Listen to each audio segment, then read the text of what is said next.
Jettiets waren de eindekooien gebruikt om wilde einden te vangen voor de slacht. Die functie hadden ze nou net meer, maar toch wil het Frieske geer bewaren.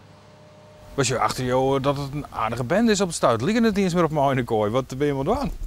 Nou ja, hier gaat op stuit de bagger eruit. Het waterpeil is even tijdelijk naar beneden gebracht. Dus als het aanstaan klaar is en het waterpeil komt weer omhoog, dan is het weer echt een eindekooi, een mooie kooiplas. En dit is net de enige die hem doen? Nee, we doen ik nog de kobbekooi. En nou ja, dat is een beetje een oude werkwijze. Daar zal de bagger grotendeels verpompt worden. Want als dat net in wordt, dan gaat alles het achteruit en verliest een eindekooi het zogenaamde opjellingsrucht. Dat betekent onder andere bescherming via de flora- en faunawet. Er moet dan aan 2 minimale eersken voldiend worden. Er moet minimaal 1 vangpiep vangkleer wezen. En de kooiplassen, moet een minimumdiepte hebben van 50 tot 20 centimeter in het midden van de plassen. En als je dat verspil je steeds bij wat dan? Nou ja, dan is er misschien een stukje rest voor. Er is ook een stukje historie voor. Want ja, het gaat eigenlijk min of meer bij een eindekooi.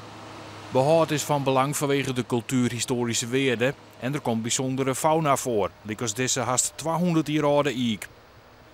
Nou ja, zo'n BM is op zich al een monument en heel waardevol voor verschillende insecten. Wat er uiteindelijk bij vogels van afhankelijk binnen. De aardappelboomvist, de koertskraal die is al uitbloeid en de besten ben riep voor de liefdes uit het noorden eerst thuis. Nou, die vinden dan in de kooi weer een paar weken lang volop eten.